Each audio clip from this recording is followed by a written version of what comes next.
Set 11 is now live, and here is the top 10 comps that you want to play to climb the ladder before everyone else. And we are starting out with a PvE favorite, Storyweaver. So Storyweaver is this trait where you are getting Kale if you get it active. Kale is a unit where you have to choose a item for her. These items are specific for hers and can be buffing others, but it could also be buffing herself. She will get more items the more that you have active in the trait, and she will also be your main carry overall. So what you want to do is just to get up in levels and get as many traits active as possible in Storyweaver. You want to put items that are attack speed or AD damage on Severe in the start, and then you will put it over to Irelia later. When it comes to tank items, you can put them on either of the units that you are getting early and then once again transfer them over to Galio later in the game. If you get AP and mana items, you will put them on Zoe. So basically you just want to get to level 8 as fast as possible without losing too much health, and that means you have to slam items as often as possible. Get to the point where you are getting 7 in the trait. If you're getting an emblem, it will be way easier to hit the 7. But basically what you're looking for is to hit 7 in the trait so you can getting this unit active. How you want to position your units is all the melee units in the front line, and then you can play a little bit around with these 3 units, because Irelia is just by herself a super good unit, but Zephyr is buffing the units that are standing next to her when she is casting, and she will provide attack speed for the others. So you could put your units like this, but also have in mind that Kale's first item that you are choosing is giving attack speed to the units next to her. So you want to play a little bit around with it. Normally I put Irelia in the corner and then Kale next to her, because Kale is the most important and there is a few units that are sniping the corners in this set. Next up we have Kog'maw with Mythic. And this is basically a comp that you want to choose if you're getting a lot of these units early in the game. It is a classic reroll comp where you want to go and put your 1-cost units to 3-star as fast as possible. What you want to look for is to go for a lose streak, and just before you are hitting level 5, you will do a roll down to see if you can hit some of your units to 3-star. You can consider just to go and roll every gold above 50. This is like the best option. If you have to stabilize a little bit, you can roll down to around 30 gold. And if you are heavily contested, you can choose to roll all the way down to see if you can hit one of the main units to 3-star. The most important units is Kog'Maw for sure, and if you get him to 3-star early and way before the others, you just want to push levels. So basically look for this guy to 3-star. If you're close on either of the others, you can also look for them, but else just start get up in levels and get more traits active. This is your full comp that you are looking for. And also you are looking for items for Kog'Maw first for sure. Go for a blue buff and 2 AP items. Put all your tank items on Cho'Gath, and other items can go on either of the units, but usually put them on Caitlyn if you have them to 3-star. The cool thing about this comp is basically his spill, where he is sniping the lowest health in his range, but he will also get more attack range every second cast he do. So if you're getting a blue buff and due to his low mana, he will cast very often, and at the end of the fight he will be able to snipe the whole board. That means if they have a really strong frontline and you can't really take it down, he will start ending up hitting the backline and sometimes even one-shot the backline with a single spill. Caitlyn is one of these units that I mentioned before that can snipe the corners, and she will basically just try to snipe the furthest unit away from her. And if this is a low health unit, they will end up dying by one shot. Super fun comp. If they're not getting nerfed more, this will be super solid as well. Next up we have 7 Fate. And basically what you're looking for is to get this trait to 7. It is a trait where in the start of the game it is a little bit different from others, because there is a bonus where you have to pair 2 units. So basically what you do is to pull a unit over to another unit that are fated, and they are getting like a connection. And these 2 units, they will get their specific fated buff. As you can see here, Yasuo is getting a buff where he's getting a shield. And specific for Yasuo, this shield is super good because it is proccing his passive spell. But every single fated unit have their own, and at some point, just everyone will get the bonus that you choose. So you have to choose which of the 2 fainted unit that you want to buff with everyone. So let's say you're choosing Yasuo, everyone will get a buff with a shield. If you're choosing Syndra, everyone will get a buff where they're dealing 10% more damage. If you want to play this comp, you have to have a start with a lot of Yasuos, and sometimes also Darius could be a great option, but else you just want to push up in levels as soon as you're getting Yasuo to 3-star. And here what you're looking for is just as many Fate units as possible, whatever that can give Yasuo more time. And at some point before you're getting to 7th trait, you will start putting your tank items on Thresh and your AP and mana items on Syndra, which will be your secondary carry. When it comes to Syndra, you are looking for a blue buff plus 2 AP items or even a healing items like Gunblade. As I said before, there is a lot of units that are sniping or hitting the backline, so it might be a good idea to look for these health healing items. And when it comes to items for Yasuo, you are going for these self-healing bruiser items like Titans and Bloodthirster, even Hand of Justice sometimes. But else are you getting to this point, it is a super solid comp and it's super fun to play. Next up, we have Tahm and Bard carry. So this time we are playing 4 Bruisers, 3 Mythics, 3 Storyweavers, and 2 Flick Shots. So Bruisers is the classic one, it gives us more health. So Mythic is this trait that gives health and AP and AD to every Mythic units. Storyweaver we already know is this trait that gives us a KO, and Trickshot is basically just buffing up the Trickshot units so they are hitting more units. So what you're looking for here is Bard and Tahm to 3-star, and since they are 3-cost units, you want to get to level 7 as fast as possible and see if you can get them to 3-star. As soon as you're getting them to 3-star, at least one of them, and even if you can get both of them, you will go up to level 8 and put in either Silas or Galio, which depending on which of them that you are needing. Basically, you just want to put attack speed, healing, damage items on Bard, Rage Bait, at least one of those. And when it comes to Tahm, you just want to make him as tanky as possible, so you're giving Bard a lot of time. Kale this time is not going for the one with attack speed, but are instead putting the Shred and Sunder on him. And this will basically just help Bard out, taking out the front line. I also want to mention that all of these comps, if they're not a specific one where I'm showing for level 9, it is always a good idea to either play this guy, who basically gives us a buff on the board where we can put a unit, and after a certain amount of rounds, we will get an extra unit. So basically, let's say we're having these 5 units on the bench. There is a mark, and if we put Ahri after 1 round, we will get another Ahri. If we are putting Aatrox, he will have to stand there for 2 rounds, and then we're getting another Aatrox, 3 rounds, 4 rounds, and 5 rounds. So that basically means if we are looking for a Bard or a Tahm, we'll put one of these units on the bench, on that mark, and after 3 rounds, we will get one of those units. Another strong unit is Wukong, which gives us some CC. Another strong unit could be Rakan, and Zed is also great. And Lissandra does also gives us some sort of CC. So these will be the 5 units that you basically are looking for if you're just getting to level 9 and have to push them in one of your boards. Of course, there will be some situations and some units that are better for others, but these are the 5 units you basically want to look for in the early stage of the new set. Next up, we have Lilla and Mythic. And this time we are playing around Lilla, but also are playing around all the other Mythic units.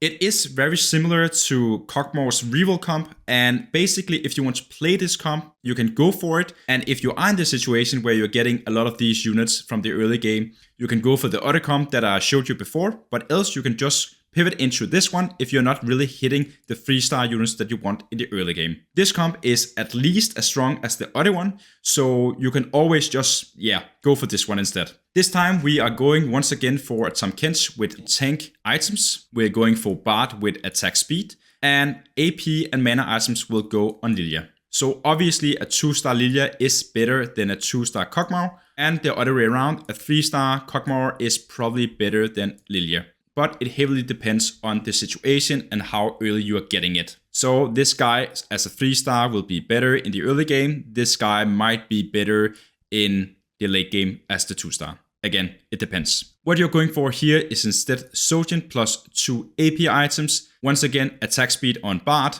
And this is basically it. Use this guy once again for the units that you want to get to 2-star, and else get to level 9 when you can and put in one of the 5-cost units that I showed you in the previous comp.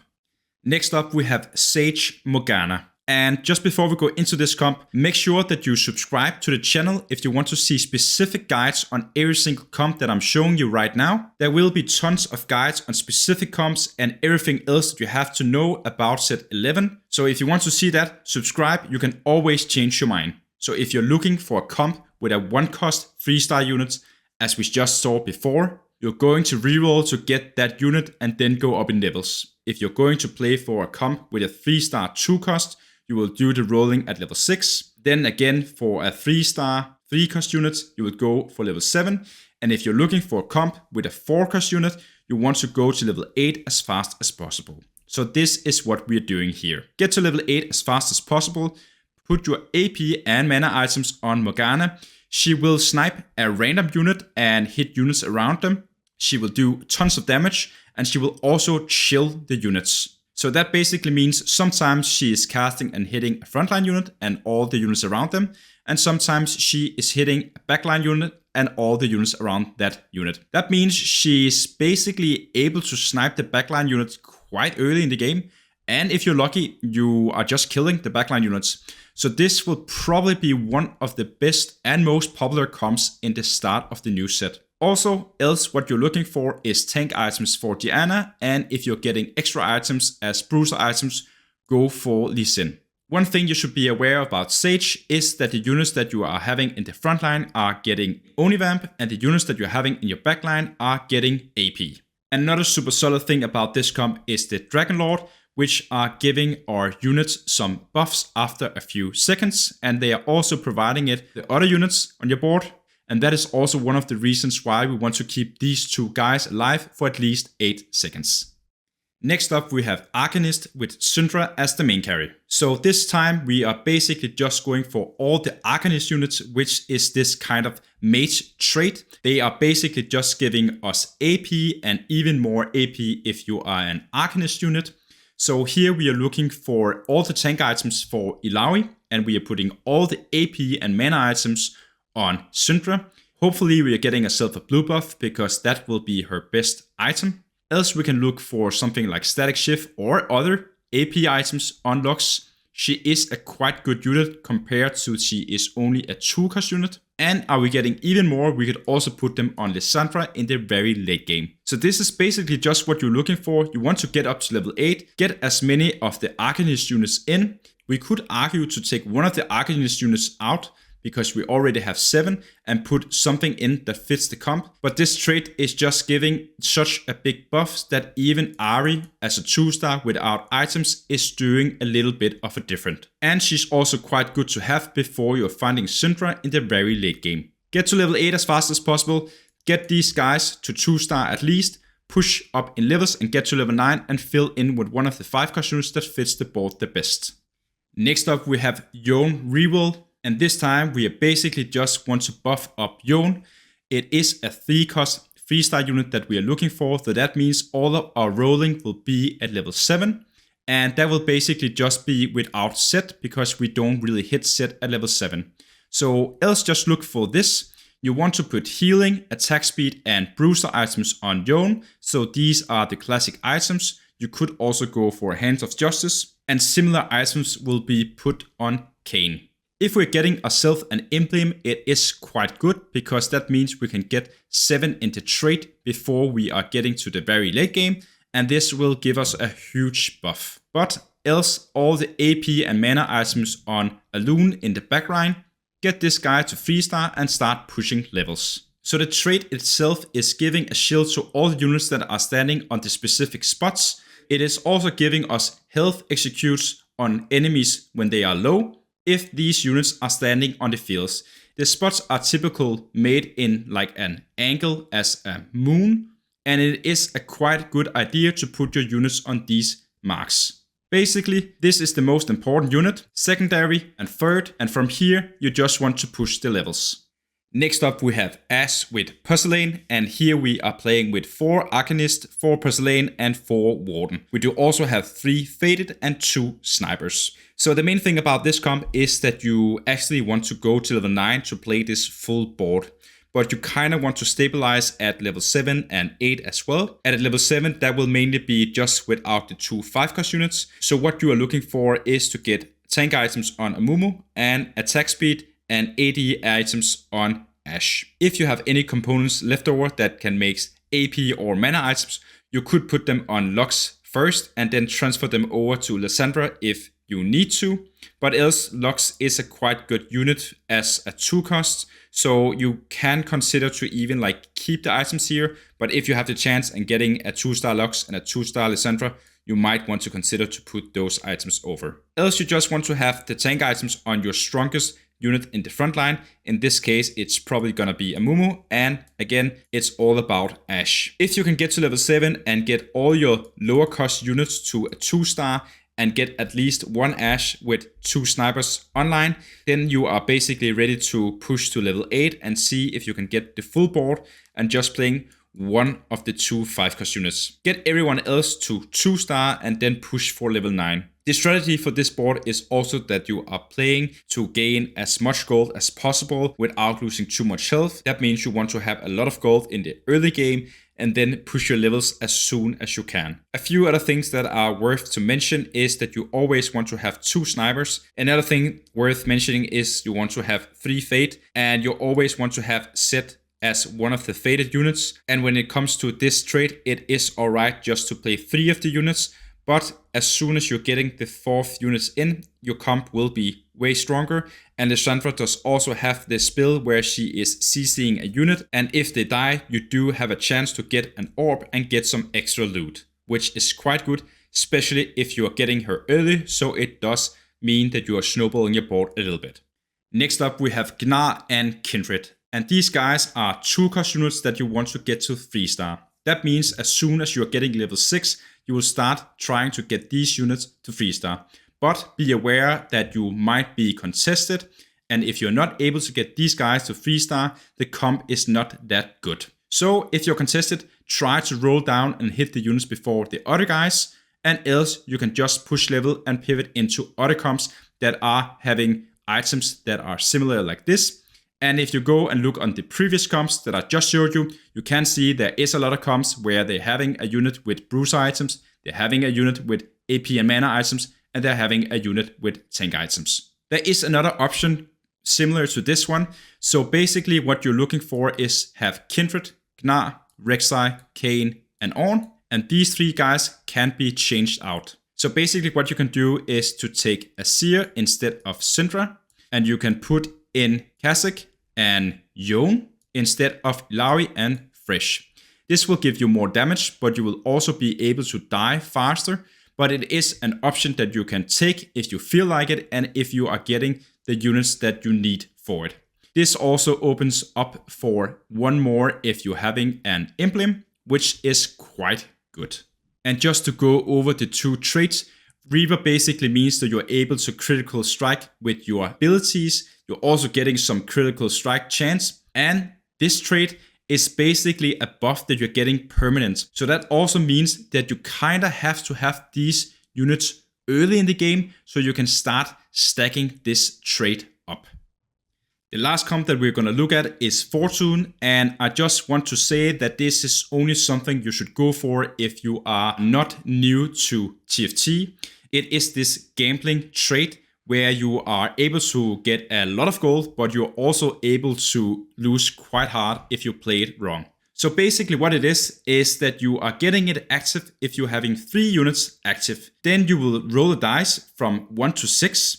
And these numbers, whatever you are hitting, will go down by 1 each round. Then you will get some stacks every time you are losing a round. And when you are getting to the point where the number that you rolled is getting all the way down to 0, then you can choose to cash out or you can choose to push your luck. Pushing your luck, you will once again getting even more stacks. So if you are able to keep losing with not losing too much health, you can get tons of stacks. And when you are going down after these rounds, after the second roll, you can again choose to cash out for even bigger price, or you can choose to push your luck once more. So in general, you have to be aware of how to avoid losing too much health, meanwhile you are losing the rounds. If you end up winning a round, you will lose a big amount of the stacks that you have. And this is what we basically don't want to end up having. So what you're looking for is to get as many stacks as possible,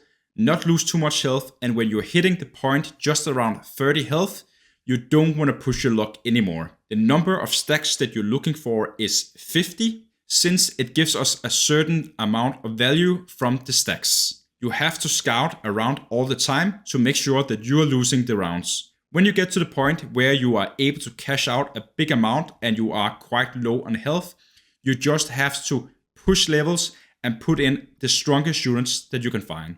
And that basically means that you have to put in 2-star 4-cost units. So something like Annie, Galio, Silas, Ornn, and so on. Go up in levels, and as soon as you can, you will put in backlight units that are 5-cost units. And that could be a Sire where you push your items over from Tristana. It could be that you are putting in Lysandra if you are getting AP items, and so on. You basically just want to take out all the weakest units, forget about the trait fortune, and just put in 4 and 5-cost units, get them to 2-star, and win the game. If you could use this video, make sure to like it, and as said before, subscribe if you want to see more guides on specific comps like these, where we go over all the details and how you can win with specific comps. Thanks for watching, and I'll see you in my next guide.